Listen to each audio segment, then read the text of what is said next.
Thanks for being here, Susan. Thank you so much, Gigi. It is great to be here, as always. And I'm really excited about tonight's show.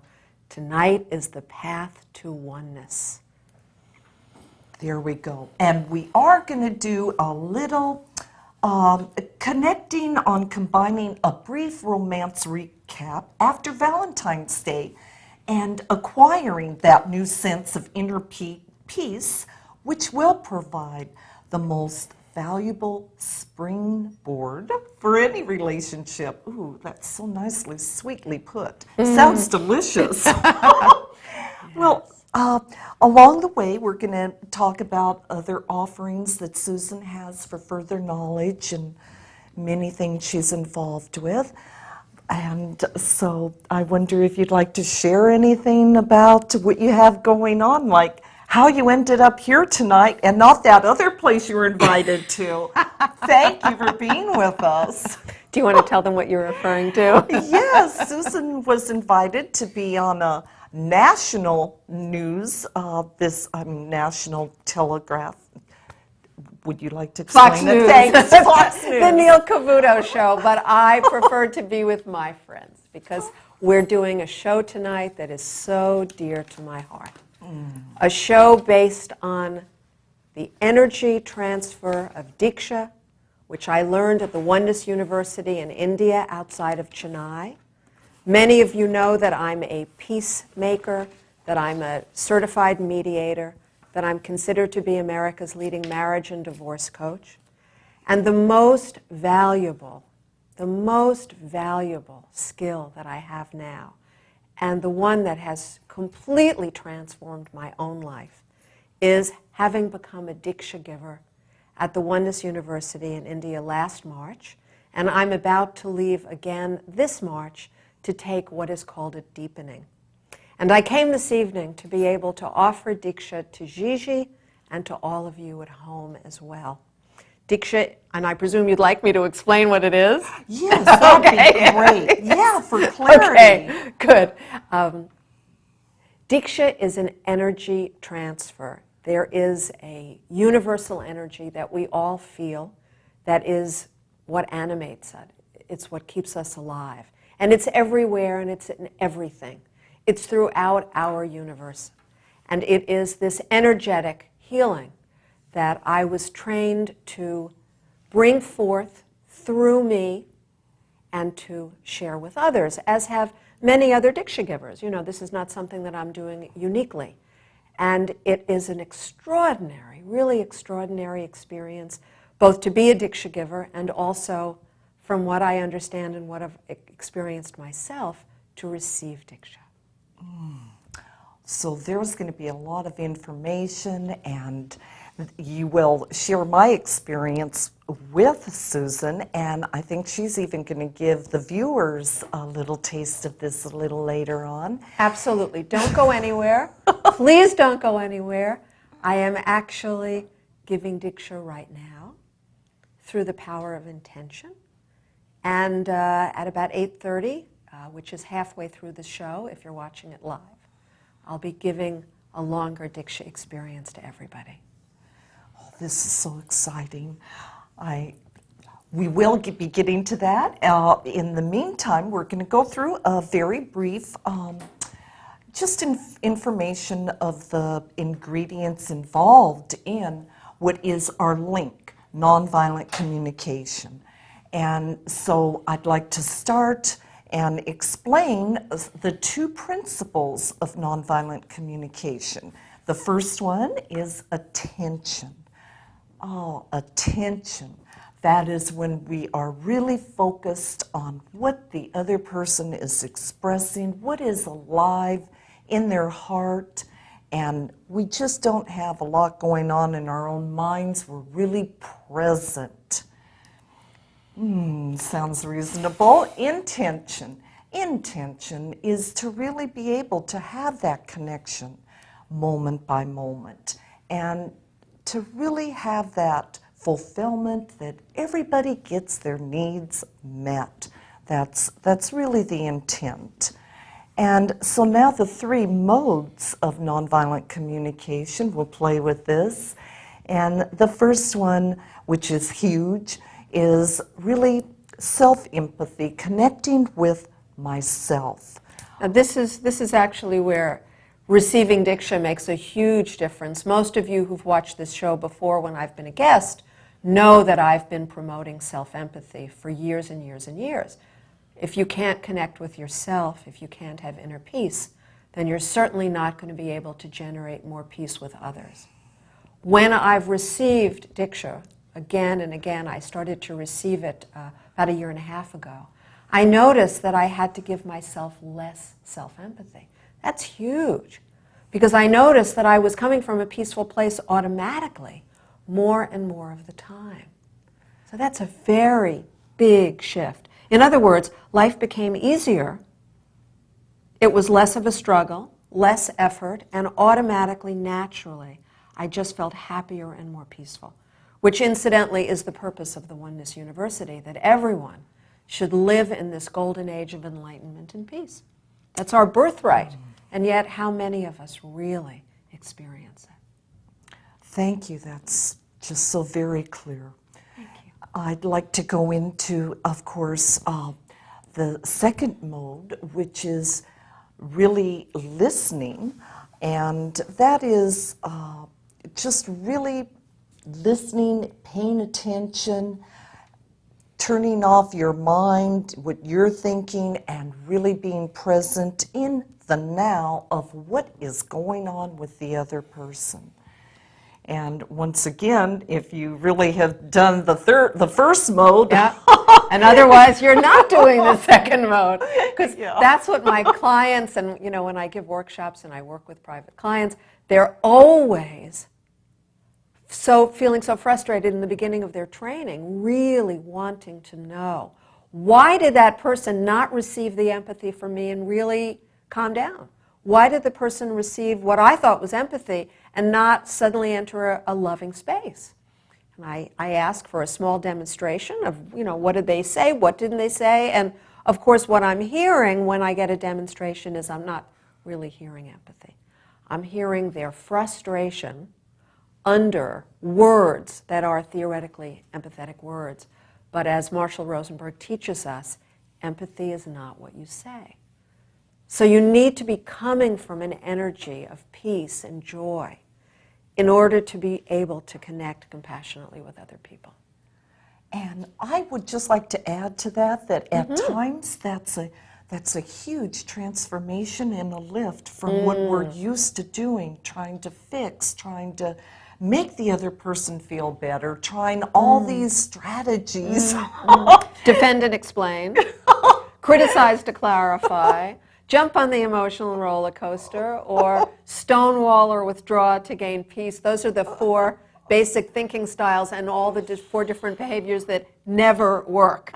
Because, we can all identify what somebody else is doing that doesn't work. It's not as easy for us to identify what we're doing that doesn't work, right? Yes, so we just want to really be clear what empathy is not. That's right. The third mode, expressing. And this one requires a lot of vulnerability to really be open in that place where you can honestly express. Yeah. And really to express through an observation, not a judgment and not a criticism. And many of you who watch know that what I suggest is the 6-part conversation. I make it a little trickier than a 3-part, but in the 6-part conversation, you end with a solution. But again, you have to begin by connecting compassionately with yourself through self-empathy. Then you want to move on to empathy for the other person. Don't even consider moving past that until that is complete. And then ask if the other person is willing to hear your thoughts, or if the other person would like to be heard some more, wants to be understood. It almost seems at that point you get to a place where Marshall says it just kind of resolves itself, it works out, the strategy just starts coming once everybody's in that peaceful place. Yes. I just want to be clear on that. Yeah. So that's the goal. Yeah, and miraculous solutions occur. If you do those first three parts, and then you do reflective listening, and part 6 is the solution, miracles. It appears that it's a miracle, though in fact, because it happens every single time that someone really does use the 6-part conversation, we now know it's not a miracle. It's what works. It's a system of communication that absolutely works. I would also like to mention that throughout the show, we would really welcome your phone calls, and evidently we have one now, so we'll go right to that. Good evening, Bernadette. You're online. Hi, can you hear me? Yes, perfectly. Oh, great. Well, thank you, girls, for having this show again this week, and I learned a lot, and I appreciate it very much. I am really interested to hear about the 4 parts of the brain and who, what type we attract or should be with. I think that's so interesting if we could go over that again, the different areas of Sure, thank you. Yeah, thank you, Bernadette, for that question. I really appreciate it. The logical, analytical, data, numbers, and dollars part of the brain, which Herman Brain Dominance calls the upper left part of the brain, which would use criticism to clarify the facts. Then there's the lower left part of the brain. Again, this is according to Herman Brain Dominance, which is taught at the Wharton School, and it's one of the things that I offer. That part of the brain has a need for safety and order and systematic thinking and systematic planning and monogamy. And that part of the brain will use explaining and defensiveness to attempt to gain safety. Again, these strategies that are used by these quadrants of the brain under stress never work. So what you always want to do is know that may be your temptation to explain and defend, and don't do it. Use nonviolent communication instead. The lower right part of the brain, and Bernadette, because you're such a warm, friendly person, when I hear your voice, there's a lot of warmth, and I'm guessing you may be partly that lower right brain, emotional, interpersonal person. And that's what Gigi is, that's what I am primarily. And so we always have to be careful not to jump on an emotional roller coaster. We always have to make sure that the warmth and the connection that we want, even if those needs aren't getting met, that we have the skills of self-empathy to bring ourselves back to peace. It's really crucial. Otherwise, that part of the brain, when it gets triggered and when it gets nervous and tense, will use sarcasm or contempt to relieve feelings. Or throwing plates. That's another way people relieve their feelings. And the upper right brain that has a huge need for peace, and that's why I'm going to India to further my training at the Oneness University. Now, at this point in my life, I have a greater need for peace than ever before, as so many of us do, particularly as we get older. That seems to be the part of the brain that gets more activated with aging, frankly. If we're lucky, it does.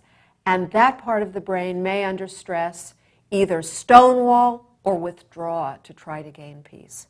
But again, no matter what quadrant of the brain you are, any of us, who are hearing this, or Bernadette, the most important thing is under stress, bring yourself back to peace with self-empathy. Give empathy to the other person so that the other person is brought back to peace, and then use the 6-part conversation to create a solution. Okay. Thanks for your question. Very informative. That's really nice. Thanks. Very nice briefing on Thanks. that. You're welcome. Thanks. We're going to jump into the 4 components now of nonviolent communication. The first component is observation. Observation is when we're just viewing a situation and we're not making any diagnoses, any judgments.